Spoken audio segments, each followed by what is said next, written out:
네, 지금 이 시각 여러분이 주목할 만한 이슈 살펴보겠습니다. 검찰이 지하철 5호선에 불을 지른 원모 씨를 구속 기소하며 방화 당시 열차 내부 영상을 공개했습니다. 단 몇 초 안에 열차 안이 불바다로 변했는데요. 검찰은 테러에 준하는 범행으로 보고 살인 미수 혐의를 추가했습니다. 급격하게 불이 확산하는 휘발유 연소 특성상 대피가 늦었다면 인명피해 발생 가능성이 매우 높았다는 것입니다. 보도에 정호진 기자입니다.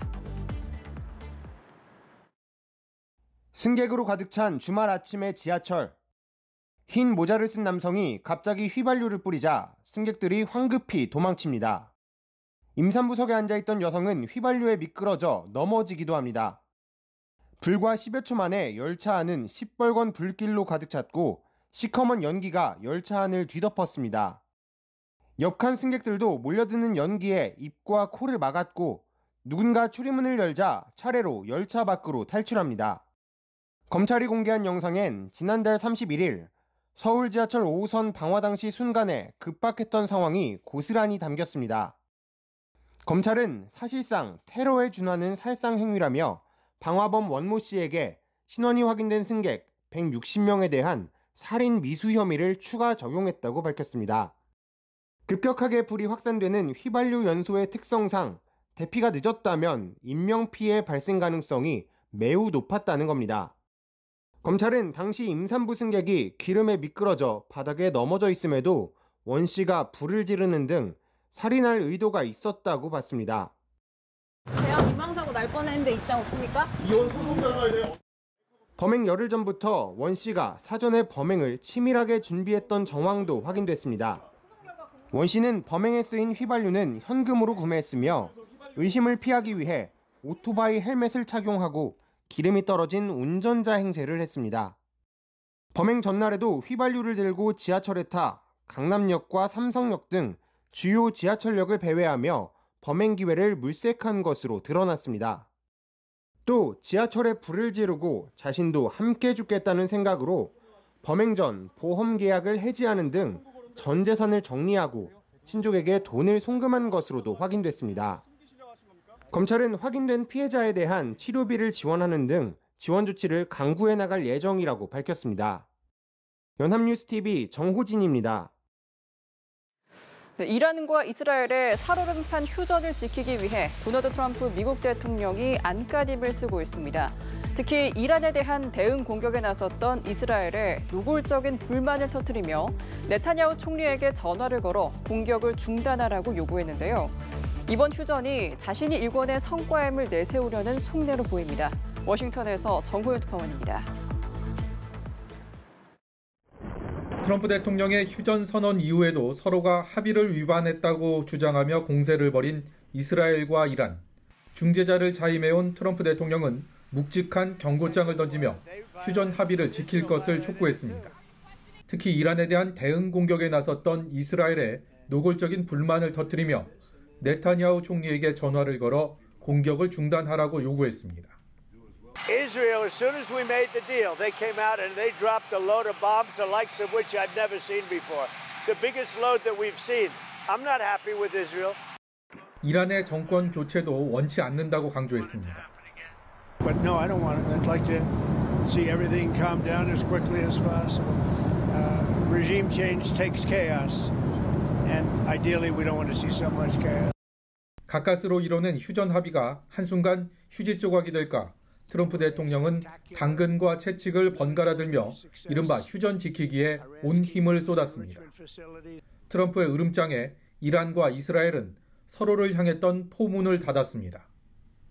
구테르스 유엔 사무총장은 환영의 뜻을 표하며 양국이 온전히 존중하기를 촉구한다고 밝혔습니다. 이번 사태의 발단이 된 핵 활동과 관련해 이란 대통령은 협상 재개의 의지를 밝힌 반면 다른 고위 당국자는 중단하지 않겠다며 불씨를 남겼습니다. 트럼프 대통령은 이번 휴전을 스스로 일궈낸 중요한 성과라고 인식하고 있습니다. 자신에 대한 비판 여론을 잠재우고 국정 운영의 동력으로 삼기 위해서라도 휴전을 지키려는 노력은 당분간 이어질 것으로 보입니다. 워싱턴에서 연합뉴스TV 정호윤입니다. 네, 방송인 이경규 씨가 약물 운전 혐의로 경찰 조사를 받았습니다. 이 씨는 평소 복용하던 처방약을 먹고 운전했는데요. 약물 운전에 해당하는지 몰랐다고 해명했습니다. 감기약 같은 처방약을 먹고 운전해도 약물 운전에 해당할 수 있다는 사실은 잘 모르는 경우가 많죠. 주의가 필요하겠습니다. 최진경 기자가 알아봤습니다.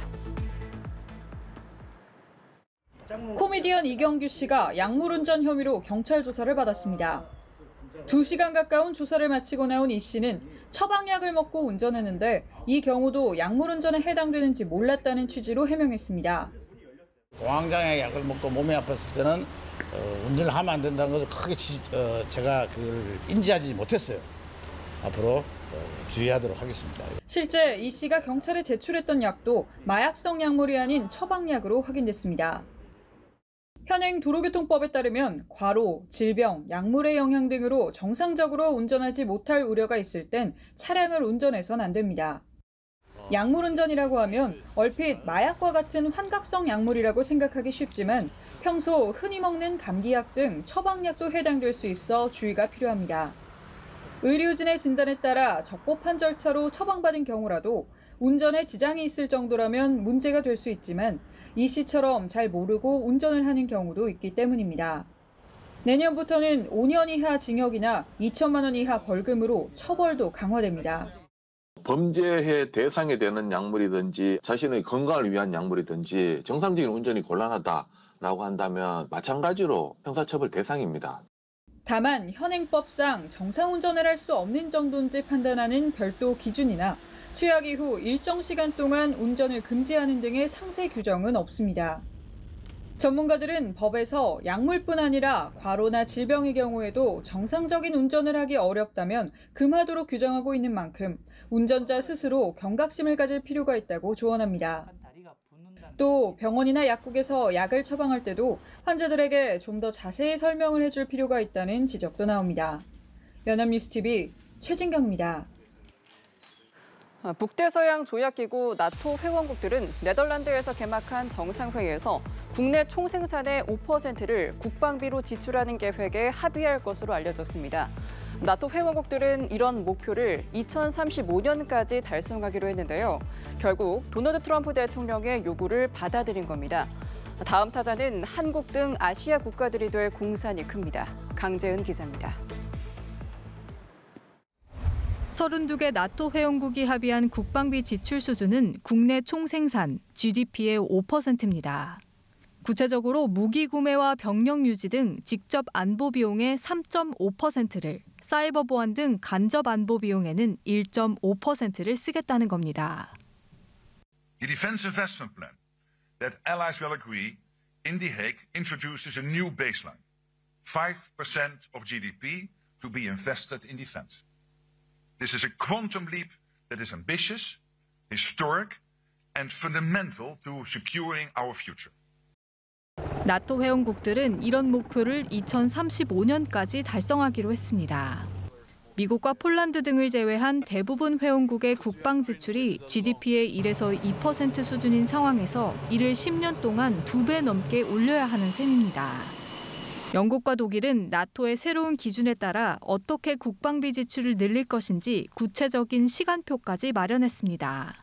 영국은 나토 목표대로 2035년까지, 독일은 이보다 6년 앞당긴 2029년까지 국방비를 5%로 끌어올릴 예정입니다. 이처럼 유럽이 스스로 방위를 책임져야 한다는 트럼프 대통령의 요구에 맞추기 위해 나토가 움직이는 가운데 다음 차례는 아시아가 될 가능성이 커 보입니다. NATO members are pledging to spend 5% of their GDP on defense, even Germany. So it doesn't make sense for countries in Europe to do that while key allies in Asia spend less on defense in the face of an even more formidable threat, not to mention North Korea. 만약 한국이 나토처럼 국방비를 5% 수준으로 올린다면 지금의 2배 이상인 연간 100조 원이 넘는 비용을 지출해야 할 것으로 예상됩니다. 또 트럼프 대통령이 미국산 첨단 무기 구매 확대를 압박하거나 주한미군 감축 문제를 협상 카드로 삼을 수 있다는 분석도 나옵니다. 연합뉴스 강재은입니다. 출생 가수와 혼인 건수가 동시에 증가하고 있습니다. 출생아 수는 10개월 연속 증가세를 이어갔는데요. 특히 4월 증가율은 같은 달 기준 34년 만에 최고를 기록했습니다. 혼인 건수도 순조롭게 늘어나면서 올해 합계 출산율에 대한 기대감이 커지고 있습니다. 장한별 기자의 보도입니다. 통계청이 발표한 지난 4월 출생아 수는 2만 717명. 4월 기준으로 보면 3년 만에 2만 명대를 회복했는데 증가율의 경우 1991년 이후 34년 만에 최고치입니다. 1년 전과 비교해 늘어난 출생아 숫자 자체도 2011년 이후 14년 만에 최대를 기록하면서 지난해 7월부터 10개월째 전년 대비 오름세를 이어가게 됐습니다. 출생의 선행지표가 되는 혼인 건수는 1년 전보다 4.9% 증가하면서 13개월 연속 늘어나고 있습니다. 코로나19 이후 이어진 결혼 시장 한파를 이겨내고 지난해 4월 큰 폭으로 증가한 데 이어 1년이 지난 올해 4월에도 그 흐름을 이어간 겁니다.